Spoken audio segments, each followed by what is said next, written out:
falar de política internacional. O Brasil tem uma história importante de diálogo nas relações internacionais. O brasileiro Oswaldo Aranha, não sei se você já ouviu falar nele, ele foi Claro, quem foi ele fez que ajudou a voltar isso, a nação de Israel, né? Um brasileiro isso, importante. ele fez a abertura da primeira Assembleia Geral das Nações Unidas. Foi um Sim. brasileiro. Infelizmente, hoje a gente vive uma terrível crise de representatividade, não é, com relação e de força política até na ONU, né? O que é que você pensa da ONU? Infelizmente, dentro do governo se fala muito isso, que a ONU é uma agência do mal, do anticristo, o que é que seja. O que é que você pensa da ONU, não é, dos ideais liberais, não é, que inspiraram a Liga das Nações? E qual é a solução que você propõe para essa crise de diálogo nas nossas relações internacionais hoje? Eu queria te perguntar duas coisas, antes, se você me permite. Claro. Primeira, você com conhecimento teológico, tem chance de o Papa Marçal ser o anticristo, na sua visão? Não, impossível. Então, bom. O que é o problema nosso? O problema é que tudo que tem sucesso, tudo que tem governança, é tudo anticristo. Então, tem gente falando Uhum. que é o Elon Musk, Bill Gates, não sei o que, não sei o que. Então, você que tem, eu vou até usar seu vídeo, vou fazer esse corte. Alguém que estudou, alguém que entende, porque é tão doido esse negócio, né, conspiracionista, mas se tem uma coisa é um recado que eu dou para a ONU, enquanto pré-candidato, depois candidato e depois presidente do Brasil, é que a ONU não manda no Brasil. O Brasil é soberano. Assim é o mesmo recado que eu mando para o governo federal hoje. O governo não manda na minha casa. Eu que mando aqui. Enquanto a gente não entender sobre soberania, a gente vai se curvar para qualquer agremiação, para qualquer instituição. Isso, na minha casa, eu nunca vou me curvar e o Brasil também nunca vai se curvar. Agora, nós temos pactos firmados, uma expressão no latim que chama pacta sunt servanda. Os pactos têm que ser cumpridos, né? Tem que ser, o que foi acordado tem que ser cumprido. Então, eu vejo, por exemplo, que o Brasil ele se posicionou errado em muitas decisões.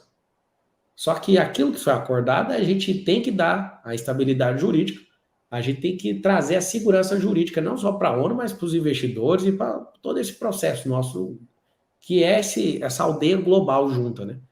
Se a gente optasse, por exemplo, por fechar nosso país e a gente cuidar da nossa própria vida sozinho, a gente não precisa de quase ninguém do mundo. Só que a gente não joga esse jogo. Então a gente joga um jogo global, né, de balança comercial, de produto interno bruto, que é sobre consumo interno, sobre gastos governamentais, importação, exportação. Então, assim, a ONU ela tem algumas diretrizes que às vezes ofende a soberania de um país. Então a gente não pode negociar isso, tá? A ONU, com o Unesco e grandes movimentos internacionais ajuda muitos países que precisam de ajuda, mas a gente é topo da cadeia. A gente está entre os 13 países mais ricos, já chegamos a quinto. Então a gente tem que ter voz ativa. A gente não tem que se curvar a certas coisas. E uma coisa que nós vamos tirar dos livros de história, isso é uma palhaçada. A gente não é país de terceiro mundo. A gente é ensinado a acreditar nisso. Se a gente já chegou a ser a quinta maior potência do mundo e a gente entra nesse processo nosso e assumir quem nós somos de fato, eu nunca mais vou aceitar alguém falar isso. Inclusive, na nossa política internacional, nosso atual presidente viajou pouco, felicitou pouco, teve pouca convivência com os chefes de Estado. A gente ficou muito retido em Mercosul e BRICS. Para quem não conhece o BRICS, é o grupo do Brasil, Rússia, Índia, China e África do Sul. Então a gente ficou muito restrito nisso. A ONU, né, a gente está negativo na ONU por causa dessa postura do próprio presidente em relação à Rússia, né, deixou um pouco para o lado do Putin essa questão da guerra que está acontecendo agora. E o que a gente precisa é ajudar nações que são menos potentes que a gente. Eu acredito que tem pelo menos 70 nações que a gente pode servir e transbordar para esses povos, pelo menos 70. A gente tem que entender quem nós estamos na linha de frente mundial. A gente tem que ter a nossa soberania resguardada e tem coisas que a gente pode reavaliar e não precisa se curvar, porque a gente é uma nação livre e soberana, né? A gente quer o bem mundial de todo mundo, mas o Brasil tem um chamado. Nosso chamado é despertar a riqueza e assim como o presidente chinês já falou uma vez para o Michel Temer, o Brasil não viveu o ano dourado, a época dourada, nunca viveu. E a gente está prestes a destravar isso, de ser uma nação. Se você fizer, depois eu vou te dar um exercício, Iago, se você quiser fazer, vai despertar algo em você. Você vai pegar o mapa mundi, você vai cortar ele no meio. A nação de baixo, a mais rica do lado de baixo do planeta todo, é o Brasil. E o Brasil pode se tornar a maior potência e servir pelo menos 70 nações. Na sua linguagem, eu não vou deixar escapar, mas na sua linguagem significa discipular nações. A gente pode, ao invés de roubar nosso povo para alimentar ideologia vagabunda, ideologia maluca que nunca funcionou em lugar nenhum, só funciona na Venezuela e alguém está quase passando no teste que é a Argentina, a gente pode muito bem fazer com que outros povos prosperem pelo que a gente carrega. A gente carrega isso no nosso chão, no nosso coração, e o único problema é que a gente não carrega dentro da nossa mente. Voltando à questão da ONU, você acha que é preciso que a gente se esforce para que haja um redesenho do Conselho de Segurança para ele ser mais multilateral?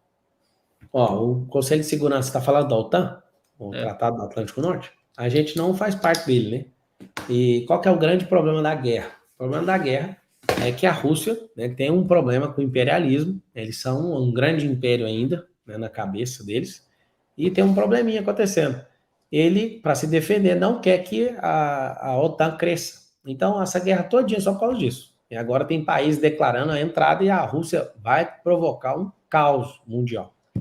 A Rússia não está Sim, preparada para isso, porque o que todo mundo quer é desarmar esse império. Engraçado que só 5 nações têm bombas nucleares. E a gente pegou e assinou um contrato lá assim, ó. A gente é um país que não tem guerra, né? Salvo engano, se alguém tiver essa informação aí, que atualize aí para nós nos comentários, a gente está há 170 anos sem guerra. Isso é muito doido.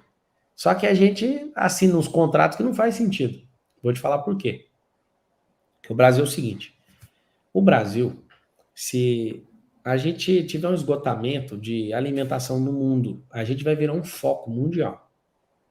Então, às vezes você nunca vai ouvir isso em lugar nenhum, mas eu vou trazer um alerta para você. A gente alimenta 1,5 bilhão de pessoas na Terra, né? Principalmente asiáticos e um pedaço, né, pequeno da Europa e uma parte nos Estados Unidos. Mas asiáticos, eles nos enxergam como um celeiro, um luzeiro para outras nações. Então, se a gente não defender as nossas reservas, né, em todas as ordens, a riqueza é muito grande. Se a gente não pensar nisso, a gente vai ter um problema. Talvez eu, você, seus filhos não tenham, mas no futuro bem próximo o Brasil vai ter problema. Então, assim, você pode olhar a América do Sul, a China, né, por causa dessa virtualização do dinheiro, né, esse dinheiro imaginável de equity, depois se você quiser discutir isso, esse é um assunto muito importante. Eles estão comprando com dinheiro virtual riqueza natural. Presta atenção que eu estou falando para você.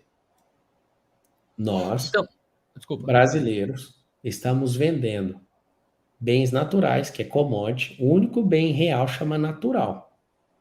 Sabe o que acontece? A gente está trocando isso por dinheiro virtual. Então, o mundo está se alavancando nesse método virtual de dinheiro e a China, por exemplo, está comprando tudo. A China está comprando. Eu tenho uma obra humanitária, a gente está ajudando a construir uma cidade na África, em Angola. Lá foi proibido os chineses de avançar e comprar coisas. Você vai, por exemplo, eu tenho uma ligação também com Chipre, que é um país, né, de 10 mil anos na União Europeia. Você vai em Chipre, a Rússia comprou grande parte de Chipre e agora, por causa da guerra, os caras estão passando um bocado lá. Então, o que acontece? Na política internacional, a gente tem que preservar a nossa soberania e o nosso futuro. E a gente tem um problema muito sério que a gente não está pensando como país. Né? O governo atual está vendendo porto para a China. Tem coisas que a gente não pode abrir mão e não pode ter capital estrangeiro aqui que atrapalha, né, e contamina e nos deixa vulneráveis à nossa segurança nacional.